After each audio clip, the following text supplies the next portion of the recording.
কে বসছেন পশ্চিমবঙ্গের মসনদে? এই প্রশ্নের জবাব মিলবে আজই।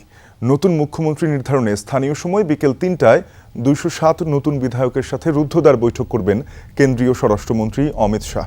শনিবারই ব্রিগেড প্যারেড গ্রাউন্ডে শপথ নেবে নতুন সরকার। মুখ্যমন্ত্রী হিসেবে সবচেয়ে আলোচিত শুভেন্দু অধিকারীর নাম। আলোচনায় রয়েছে আরও কয়েকজন বিজেপি নেতা। প্রতিদিন গোসলে সিরামের উজ্জ্বলতা মেরি সিরাম সোপ বার।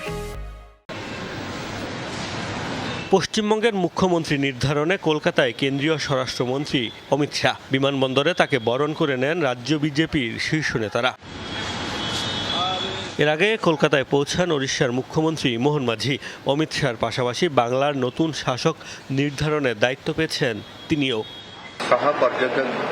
পশ্চিমবঙ্গের মুখ্যমন্ত্রী নির্বাচনের দায়িত্ব পেয়েছি। কেন্দ্রীয় স্বরাষ্ট্রমন্ত্রী অমিত শাহের সঙ্গে কাজ করার দারুণ এক সুযোগ আমার জন্য। আশা করি আলোচনার মাধ্যমে বাংলার জন্য সঠিক সরকার নির্বাচন করা হবে।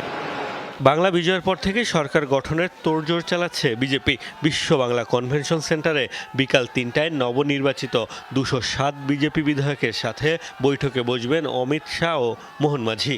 এরপরই ঘোষণা করা হবে মুখ্যমন্ত্রীর নাম। সর্বোচ্চ পদে সবচেয়ে আলোচিত শুভেন্দু অধিকারী। পরপর ২ নির্বাচনে তিনি হারিয়েছেন নিজেরই এক সময়কার গুরু মমতা ব্যানার্জিকে। তালিকায় আরও রয়েছেন শ্রমিক ভট্টাচার্য, দিলীপ ঘোষ, নিশীথ প্রামাণিক, অগ্নিমিত্রা পল। অবশ্য বিরোধীদের দাবি বৈঠক কেবল লোক দেখানো। শীর্ষ পদ চূড়ান্ত করে ফেলেছেন প্রধানমন্ত্রী। বিজেপিতে অন্যান্য নেতাদের মতামত নেওয়া হয় না। প্রধানমন্ত্রী ও অমিত শাহ যা চান তাই হয়। তারা আগেই সব ঠিক করে রেখেছেন, এখন শুধু ঘোষণা বাকি।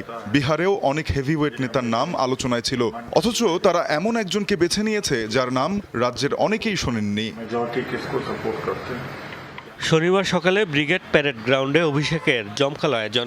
শপথ নেবেন নতুন মুখ্যমন্ত্রী সহ অন্যান্য মন্ত্রীরা, যাতে অংশ নেবেন প্রধানমন্ত্রী সহ বেশ কয়েকজন কেন্দ্রীয় মন্ত্রীও। মোস্তফা মাহমুদ, যমুনা নিউজ।